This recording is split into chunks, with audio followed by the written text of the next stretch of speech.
And we go back, Dave Barnhart kind of goes back to those roots with his house churches. Yeah, David Barnhart is a Methodist pastor in Alabama, and I featured him in Community as Church, Church as Community.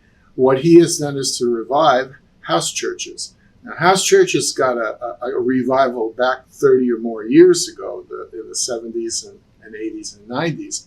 But David got tired of planting churches. He told his bishop, "I'm out of the white steeple business," and simply said to 7 or 8 people who had come and worshiped with him at his home, "Let's you all start churches in your houses and see where it goes." And that was over a dozen years ago. And St. Junia, it's named for the wife of a pair who were apostles and leaders of the church, Andronicus and Junia.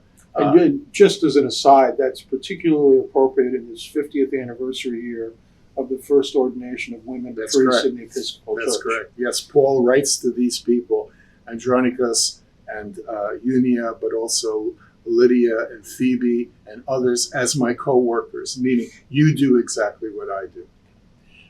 And there's a paradigm with the house church, as Dave Barnhart describes its growth, that is different than what the traditional white steeple church would be.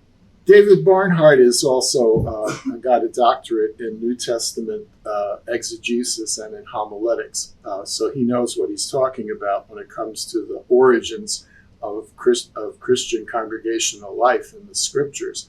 And he says in his writings about the house churches, don't take this as a solution to shrinking congregations, buildings that are too massive and too costly to keep in repair. This is not the antidote or the medicine that's going to cure everything. Okay.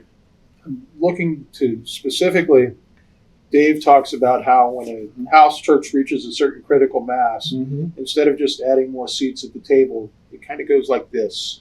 It splits into two house churches. Yeah. Well, you know that when you have too many people invited to your house and you run out of chairs. They're kind of like an amoeba. Yeah. And the other thing he points out is that when you have a house church of, say, anywhere from 6 to maybe even a dozen members, everyone counts.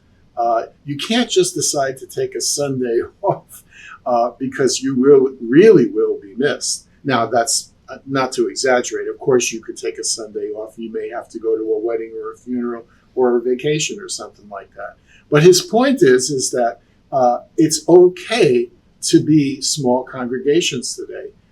Those of us who have experienced small congregations know that when you say to somebody, well, in the summertime we have a dozen people at best, they go, ooh, really?